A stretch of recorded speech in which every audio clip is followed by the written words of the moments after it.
Hey, my name is Falk. I'm a freelance graphic designer from Berlin, and here are 10 things that I wish I knew before starting my freelance design career. Number 1, you don't actually need to be that good to start freelancing. If you look around and look at portfolios by freelance graphic designers, you will find that a lot of them aren't actually really good. That sounds kind of strange to say, but let's put it this way. The expectations on from myself were higher than the expectations by clients on the market. If you feel like, I'm not ready yet, I guess probably you are. I would actually recommend that you look at portfolios of graphic designers actually working out there and compare yourself to that instead of comparing yourself to the best graphic design you have ever seen. And maybe you will find out, hey, I am ready to go freelance. Which leads me straight to point number 2. Most clients don't want fancy graphic design. So if you're into graphic design, you probably like something like this or this. But your clients, they actually want something like this or even like this. And while you would say, that's not cool graphic design, your clients will say, that's what I want. That is something that communicates me and my brand well, or it's just simply something that sells. But that's just something you have to get used to as a freelancer. You're providing a service, you're not making art. That's also why I think it's important to still have art projects on the side where you can experiment and do whatever you want. And of course, from time to time, you will have a client that will allow you to put that experiments into the work for them. And these are the best clients, but these are just a small fraction. Number 3, the time of hours you can actually work per day is way lower than you think. So for myself, I had to learn I can work about 3 to 4 hours paid each day. And that has several reasons. One of them is I'm not a person with a lot of energy, so I can't do 12-hour days. So I basically have to do 7 or 8-hour days. And if you do that, like at least 3 hours of that day will be gone just for organizing things, writing mails, having calls, and especially marketing yourself. And for me also there's anxiety and depression coming into play, which leaves me with even less hours to work. But that's just the reality of being a freelancer. And well, what can you do?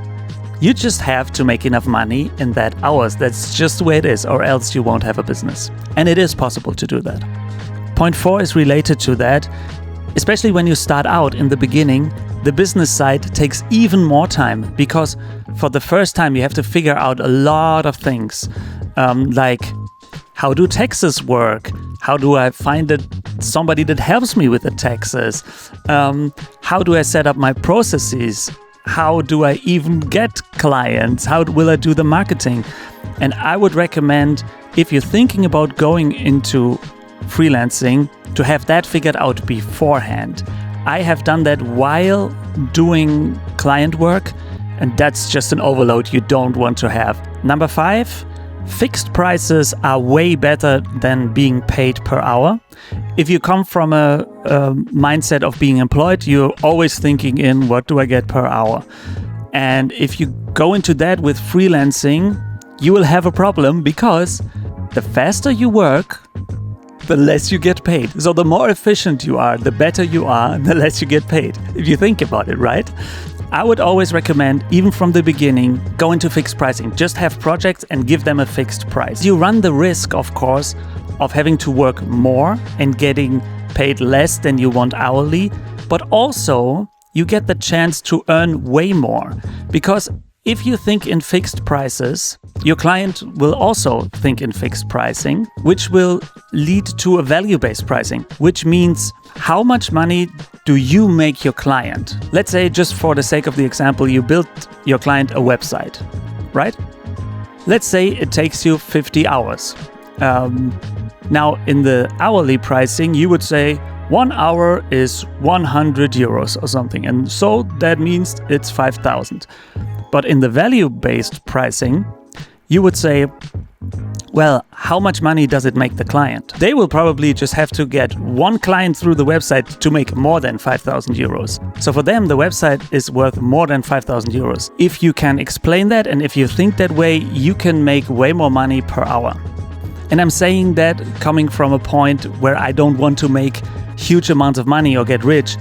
I just want to be able to be a freelancer while working these few hours, while having anxiety, while having depression.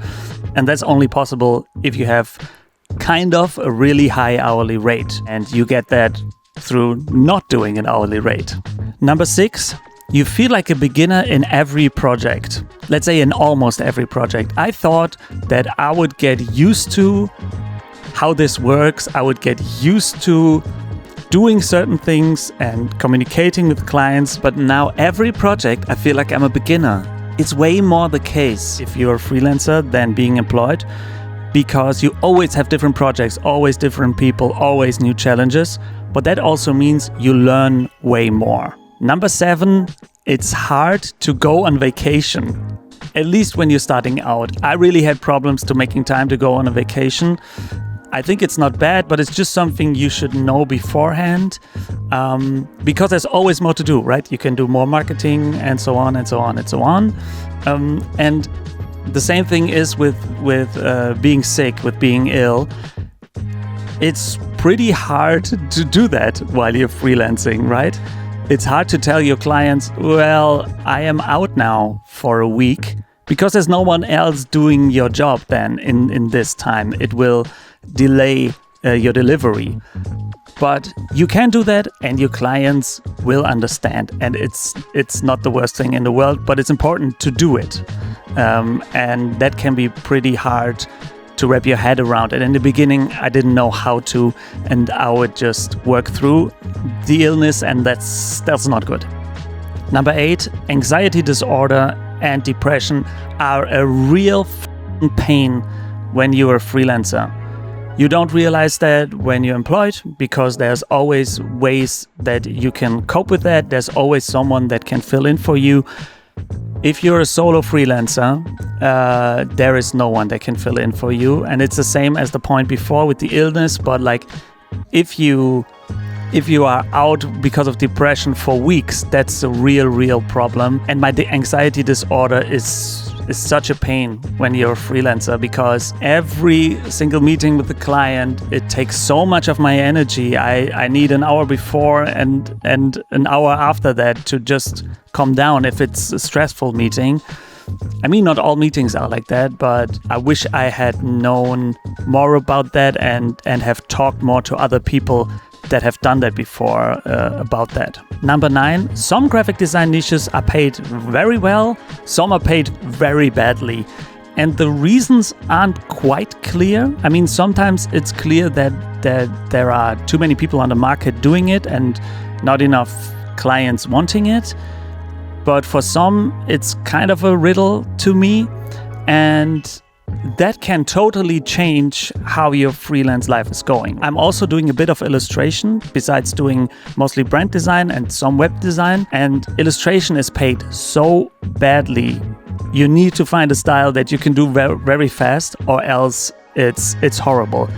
And to be honest, I would have never started my freelance career if I would have been paid that badly. And I would recommend it to nobody. Don't go into a space that is badly paid. Find that out before you go into freelancing and be realistic about it, because everything is double the stress if you get paid half. Everything. It's just the worst. Like everything I said before, all these learnings, it makes everything harder. Going on vacation, forget it. Being ill is more of a problem. Working 80-hour weeks is more common. Making all your money in 4 hours a day becomes impossible, and so on and so on and so on. I would not recommend going into any direction that is badly paid. And web design, for example, is paid way better. And I think branding is somewhere in the middle. It can be paid extremely well and extremely bad, right? It's like this, oh, my cousin can do the logo. Spoiler, your cousin cannot do the logo. And AI can't either. So that's also a point, like so much depends on how you sell yourself and how good you are. And pricing sometimes is completely random. You can put out numbers, and if your client doesn't say no, that's the pricing. Yeah, you just have to gamble a bit, up your price, and just see at which point your clients will say no, and you will be surprised. Almost all the time you can go higher than you think. And the last point, some of the stuff you have to do can be extremely draining. Before I started as a freelance graphic designer, I thought this is gonna be fun.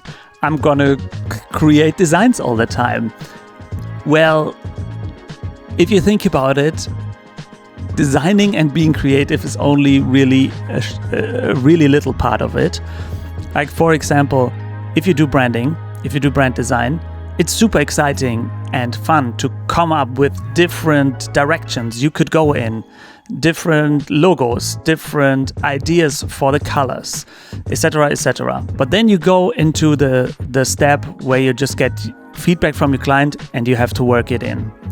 And in the end, I mean, you could say no to some things that your client says, but in the end, the client pays you, so the client decides what will be done. This is not creative. This is just like your client says something to you. You have to understand what the client means. You have to do a translation kind of into graphic design.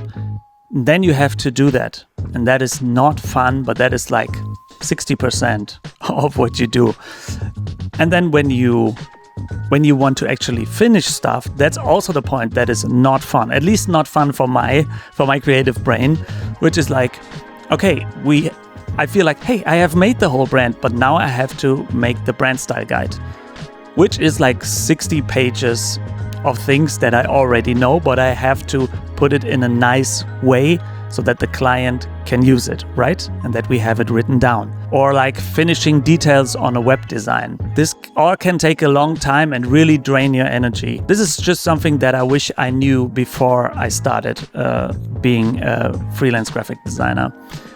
Because it's just a realistic way of how things are going. And unless you will outsource these or hire someone, this is just a reality of your day-to-day work. And it's important to not think of your freelance graphic design career as something that's so super creative and unbelievably fun, when it actually is also, at the end of the day, a job, right? You do something for your clients, you have to do it well, and you have to do what they want. I think that's fine as long as you see it that way. All right, I hope this was of help to you. If you are thinking about becoming a freelance designer, I can help you. You can see how in the video description. And best of luck to you all that want to make the step into becoming a freelance graphic designer. It's a nice thing, so I think you should do it. See you in the next video and have a really nice day. Goodbye.